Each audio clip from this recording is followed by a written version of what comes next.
you've been following our recent videos, you'll know we just completed a trip to the Peace, Love, and Vans event in Florida.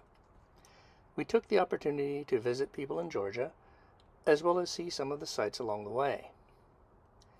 We tend to travel each day from place to place, rarely staying more than a couple of days in any one location. And since this seems to be our pattern for travel, I thought this trip would be a good example of how much money we actually spend on these RV trips.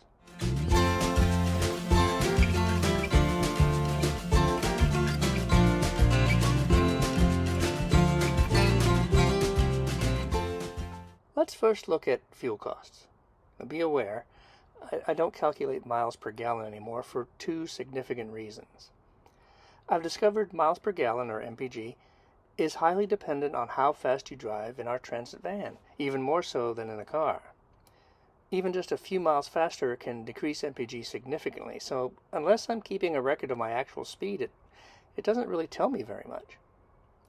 Since there's such a difference in MPG based on speed, it doesn't make sense to compare my MPG to someone else's. They could be drastically different because of driving styles. The second reason I don't find MPG relevant has to do with how the fuel is used in our RV. Our heating system uses gasoline from the fuel tank, so if the heater is on, as was the case on this trip, some of the gasoline is being used to heat the van, not to actually travel from place to place, and this affects MPG. In our situation, MPG is just not very informative, so I don't keep track of it anymore. That said, I am interested in the cost of gas on a typical trip. I want to know what I'm spending for fuel regardless of how it may be used. So I'm less interested in how many miles I'm getting per gallon and more interested in what it's costing me to use the fuel I purchase. On this trip, we drove 2,544 miles and spent $600 on gasoline. For those that are interested, this comes out to 24 cents a mile for fuel. Now remember, this is for both driving and heating the RV, so isn't really a miles per gallon figure.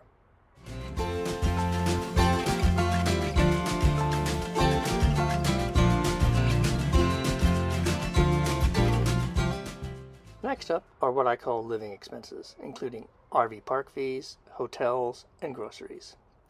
We stayed at Ocala North RV Park the night before the Peace, Love, and Van event, so we could empty garbage and the composting toilet and take showers, do laundry, and in general relax before the big event.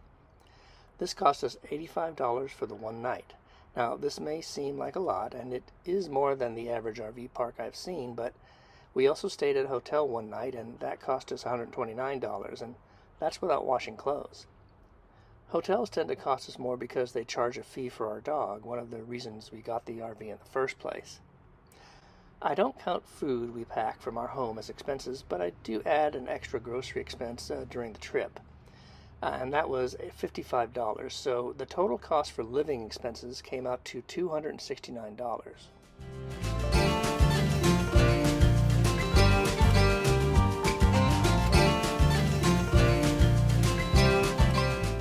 We spent money in other areas too, so this is all under what I call purchases. We ate at a few restaurants along the way, including a Valentine's lunch and eating out with our daughter in Georgia, which cost us a total of $277. We also visited some sites like museums and forts, and those admissions cost $54.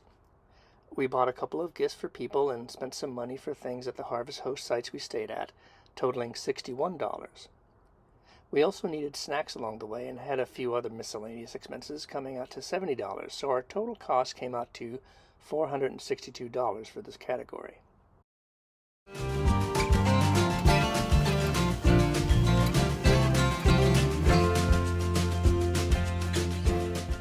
The grand total for purchases, living expenses, and fuel was $1,331.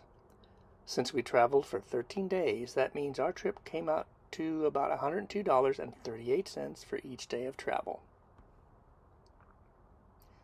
So what does this mean? Well, if we did trips like this once a month, we'd spend just under 16 grand a year. Now, is that a lot for travel?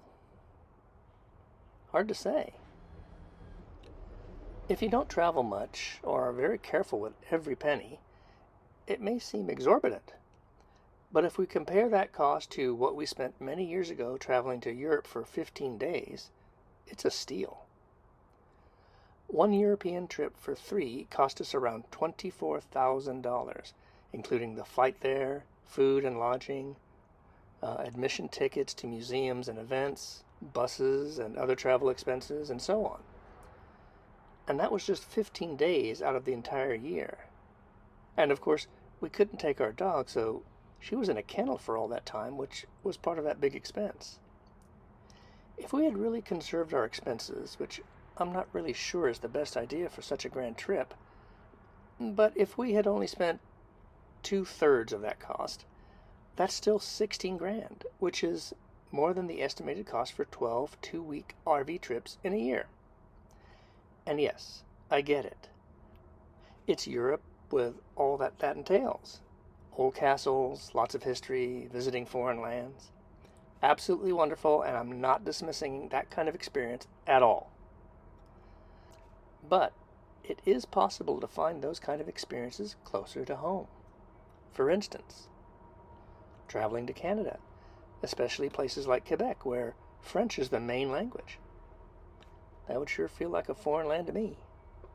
And believe it or not, there is history in North America, including Revolutionary and Civil War sites, First Peoples archaeological and heritage sites, and a slew of museums and events across the country to visit, to learn from, and celebrate the diverse history of this part of the world. Regardless of where you go or how much you spend, travel is worth it. On this trip, we met old friends and made new ones. We took time to see a lot of sights we'd never had time to see before, and of course, we got to see our daughter at college, and that makes it all worthwhile. I'd like to hear from you.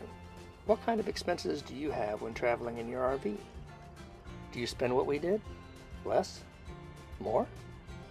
And how often do you travel in that RV each year?